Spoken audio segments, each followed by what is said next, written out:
Hi, I'm Alicia Fairclough and I'm the founder of EA How To. I help executive assistants be the best they can possibly be, and today I'm going to give you a behind the scenes tour of my Calendly, and I'm going to show you from the perspective of both an executive assistant and a business owner. The first thing I want to show you that I love about Calendly is to do with time zones. EAs deal with time zones constantly. We're always booking meetings with people in different parts of the world. So let's look at the example here of this small group coaching event that I've set up. I'm going to show you what the booking page looks like. You can see that the next possible slot to book group coaching is on Wednesday the 25th, and it's at 9 a.m, but that's 9 a.m. my time in London. If the person booking is in New York, they're going to see this displayed as Eastern Daylight Time. If they're in Sydney, Australia, they're going to see it displayed as Australian Eastern Standard Time. This is really helpful and removes all of the confusion that there tends to be around booking slots with people in different time zones. The next feature I want to show you is one that I use constantly, and that is how to book a one-off meeting in Calendly. If we go to Create and select One-Off Meeting, in this example it's going to be a 30-minute meeting. We can change that if we want to, but this one I'm going to say this is a one-to-one with Bob, who is the head of marketing, and I want to give Bob the option to book in the afternoon. I don't want to talk to him on Monday, I only want to talk to him after 2 p.m. So let's do 2 p.m. Tuesday, and we'll pick a few slots in the afternoon. We'll let him book up until 4, so he can choose a 4 to 4:30 slot on Wednesday. I'm happy for him to book midday here. Thursday, I only want him to book after 2 p.m. again, and maybe we'll give him the option of booking one on Friday as well.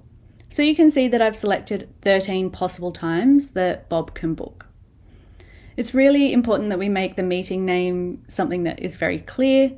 In this case, he knows we're going to have a one-to-one. I can choose where I want the meeting to take place. It can be on Zoom, I can make it Google Meet, but you could have it connected to Microsoft Teams, whatever platform it is that you're using. Now, if I want to, I can also reserve these times so that nobody can book anything over those 13 times that I've selected that Bob can potentially choose from. I'm not going to do that in this case. I'm just going to share the meeting link with Bob. To share the meeting, I copy this link, and this is what Bob will see. Bob will see the times that I've selected that he can choose from, and Bob will of course see these in his local time wherever he is. Another feature that I really appreciate with Calendly is the ability to set a minimum notice period. I like to create a 48-hour notice period for some meetings so no one can book with me within 48 hours. I don't want any surprises. I want to know what's coming up. So let's look at this collaboration chat event that I've set up and take a little look behind the scenes. The event is a 25-minute event that takes place on Google Meet, and I've got it set so that people can schedule it indefinitely into the future. But they can only schedule Monday, Tuesday, Wednesday, and Thursday. I've made Friday, Saturday, and Sunday unavailable. I've got a buffer time of 30 minutes before and after. But this is what I really love. I've set a minimum notice period, and the minimum notice period is 2 days for this particular event. I don't want anyone surprising me with a collaboration chat within 48 hours. If you want to set a daily limit, you can. If you don't want to do 6 collaboration chats in one day, that's absolutely fine. I'm always going to use the invitees' time zone display so that when they see it, they're booking in their local time. And then we can save and close. Something really handy for executives and for EAs is the ability to create an event type. In this example, I'm going to show you how to book one-to-ones. Execs often go through phases where they need to book one-to-ones with their entire team. In this case, I'm the host, but you can have it set that your executive is the host. I can choose an event color.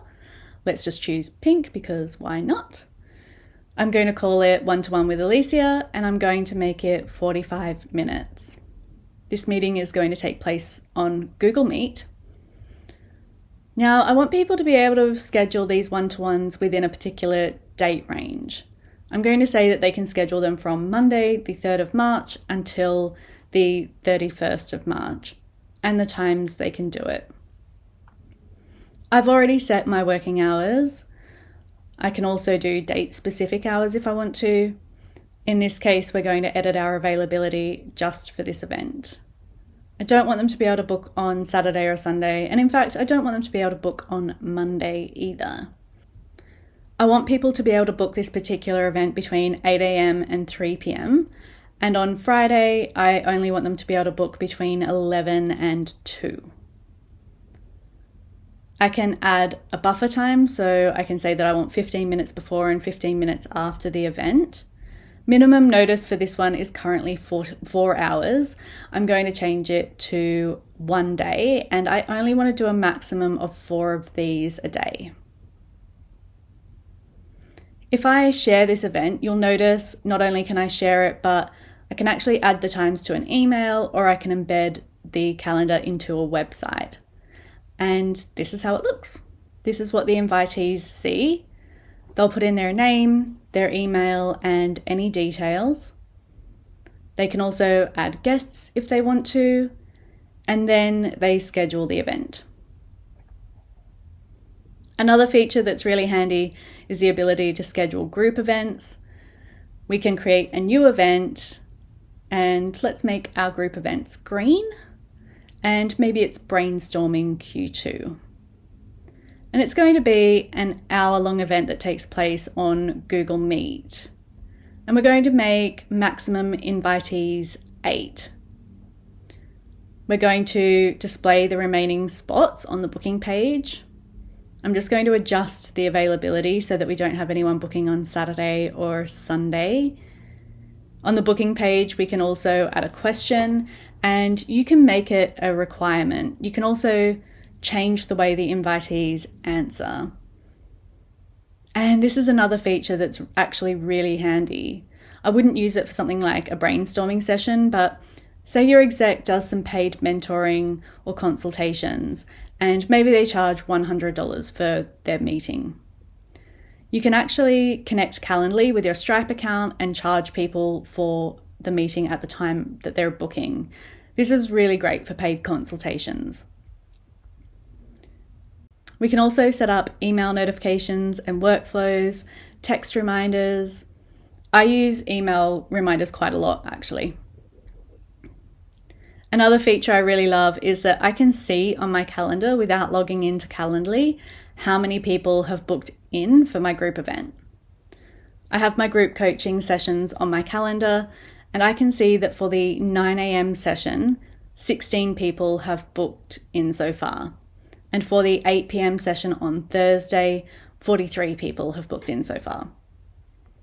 This is one of the events where I make use of automated reminders. I want to remind people that the session is coming up, how these sessions run, and what they can expect. Also, I know I've mentioned this a couple of times that you can choose to use Zoom or Microsoft Teams or Google Meet, whatever it is that you and your exec like to use for your meetings. And having these integrations built in is a massive time saver. I don't have to go into Zoom separately and set up a meeting and copy the details and pop them on the calendar. I just go to create a meeting. In this case, it's a 30-minute meeting, and I want to be able to schedule it for the 23rd of April, 2025. And I can choose the platform I want for the meeting. We can even ask the invitee what they want to use, but it's clear I'm a Google Meet fan. And that's it. This is how I use my Calendly. I would love it if you would reach out and let me know what your favorite Calendly features are too.